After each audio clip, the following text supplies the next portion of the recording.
Welcome to today's Explainer. We're diving into a genuinely groundbreaking study today, one that's totally rewriting how we view, map, and protect our oceans. It's a fascinating journey, and we're heading straight to the incredibly diverse coastlines of South Africa to solve a puzzle marine scientists have been stuck on for decades. We're going to figure out how to map the unmappable. So picture a map of the ocean in your head right now. What do you actually see? You're probably visualizing those depth contours, maybe some colorful patches for coral reefs, or those dotted lines showing massive international shipping routes. And it's true, we are incredibly good at mapping the ocean's biology and economic resources. But as this study points out, there's a critical layer missing from almost every single marine map we make. We are missing the human layer, specifically the deep cultural connections that people have to the sea. Okay, let's unpack this a bit. To understand why this missing layer is such a big deal, we got to look at Marine Spatial Planning, or MSP.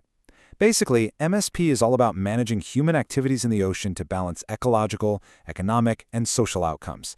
Think of it as the master blueprint for the ocean. But here's the catch. While the ecological and economic parts are usually perfectly defined, the social and cultural outcomes, they're almost always totally left off the map. And the crucial point here is that when we ignore those cultural values, the whole planning process becomes incredibly lopsided. The contrast is actually pretty wild when you think about it. On one hand, we've got these highly visible ecological and economic values, right? Things like fisheries, biodiversity hotspots, shipping lanes. But on the other side, we have cultural values, traditions, indigenous knowledge, spirituality. And the researchers highlight that when this cultural heritage isn't on the map, the trade-off decisions naturally become biased toward the visible economy and biology. This leads to unfair management and, tragically, the loss of those vital human-nature connections. What exactly are culturally significant areas? Let's take a look at the CSA framework. To fix this bias, researchers literally had to figure out how to map the unmappable. What's really fascinating here is the sheer contrast between the types of heritage we're dealing with. Mapping tangible heritage, like the physical remains of a shipwreck or a coastal monument, is straightforward enough. You grab the coordinates, and boom, you mark it. But how on earth do you map intangible heritage? How do you draw a neat little boundary around an oral tradition, a spiritual ritual, or a dynamic belief system that evolves over generations? Well, that requires a completely new scientific approach. To solve this, the new framework uses 5 specific criteria to evaluate a potential site. We're looking at cultural uniqueness, broad cultural reliance, meaning just how essential the site is to the daily lives of a community, its importance to socio-ecological resilience, the degree of tradition, and finally, the impact of dramatic cultural change. But you know what the sheer brilliance of this framework is? A site only needs to rank high in just one of these 5 criteria to be officially recognized as a culturally significant area. Just one. Part 2. The South African pilot. Let's see how they actually tested this framework. So to see if this framework works outside of a laboratory setting, scientists took it to the real world, specifically to a massive, incredibly dynamic zone stretching all the way from the Orange River over to the Kosi Estuary. It is a stunning area where the cool Atlantic Ocean slams right into the warm Indian Ocean. And these contrasting currents don't just shape some incredibly rich biodiversity, they had fundamentally shaped the beautifully diverse cultures, traditions, and biocultural diversity of the people who have lived along this coast for literally thousands of years. But here's the thing, you absolutely cannot map this landscape without deeply understanding its history. As the study notes, South Africa's history of colonization and the apartheid regime led to the systematic marginalization of African cultural identities. There was widespread dispossession of both tangible and intangible cultural heritage. The researchers knew going in that mapping these areas today meant stepping into a deeply sensitive context.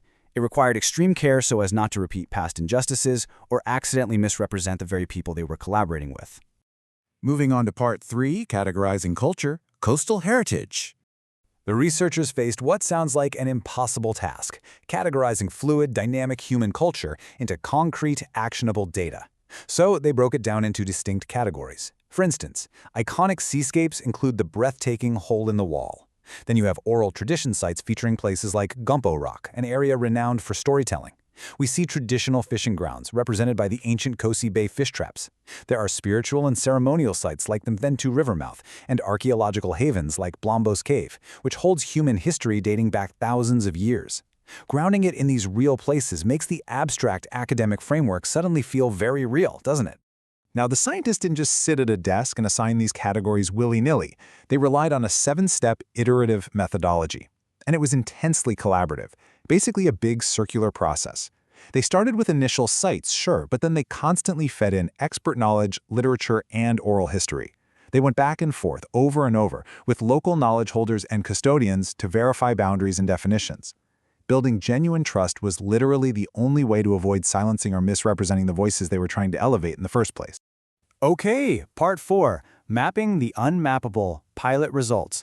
Let's look at what they actually found. So after all those intense focus groups, all that field work, what did they actually come up with? Well, the magic number is 54. The researchers investigated a total of 60 potential sites across the entire coastline. Out of those, 54 sites ranked high in at least one of those 5 criteria we discussed earlier, meaning these 54 sites successfully crossed the threshold to be officially recognized as culturally significant areas at a national level. That is a huge deal. And the visual result of that massive effort is just awesome to see. They plotted those 54 culturally significant areas all across the country. We're talking vibrant clusters representing spiritual sites, traditional fishing grounds, and crucial educational hubs. The missing layer of human culture is finally no longer invisible. It's actually been integrated into a tangible geographical format, one that spatial planners and policymakers can pick up and use right now to make better decisions. Finally, part 5, lessons for the future, equitable planning. Getting this on paper is a massive leap forward, and it carries huge global implications. The researchers distilled their entire experience down to a few vital takeaways for the rest of the world. Step 1, you absolutely have to broaden participation.